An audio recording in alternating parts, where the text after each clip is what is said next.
Quand partir à la maternité? La grande question que l'on se pose lorsqu'on est maman et que l'on arrive au terme de sa grossesse.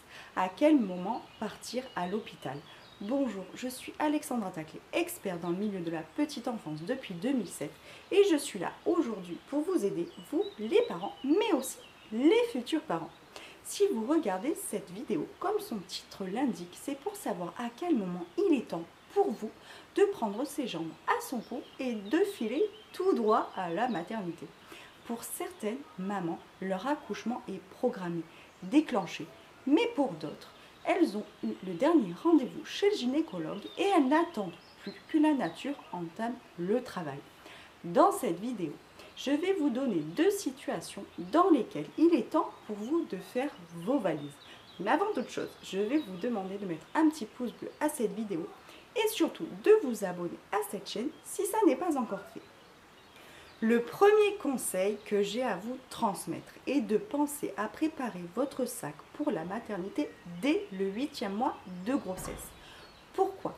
Parce qu'il faut savoir que dans 20% des cas, l'accouchement a lieu dans les 10 à 15 jours précédant le terme. Lorsque vous arrivez à la maternité, pensez à fournir à l'équipe médicale votre carte de groupe sanguin, vos échographies, votre carnet de maternité et vos examens durant votre grossesse. Si vous pensez avoir fissuré la poche des os, il faut savoir qu'il est temps pour vous de filer à la maternité même si vous n'avez aucune contraction. S'il s'agit bien là de liquide amniotique, vous risquez de voir votre bébé dans les prochaines 48 heures. Ce sera alors à l'équipe médicale de vérifier s'il s'agit bien là du fameux liquide amniotique. Je vais maintenant vous parler des contractions. Vous avez certainement ressenti durant votre grossesse de petites contractions. Seulement voilà, les contractions de début de travail sont plus fortes, plus rapprochées et de plus en plus intenses. Vous saurez faire au moment venu la différence entre ces toutes petites contractions au long de la grossesse et les contractions de début de travail. Sachez que pour un premier accouchement, entre le début des contractions régulières et la délivrance, il peut se passer en moyenne 9 heures.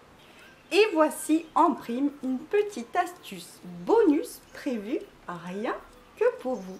Si vous êtes impatiente de rencontrer votre bébé et que vous voulez renforcer les liens avec le futur papa, il faut savoir que les rapports sexuels chez la femme enceinte en fin de grossesse augmente le taux d'ocytocine qui est aussi l'hormone qui favorise les contractions.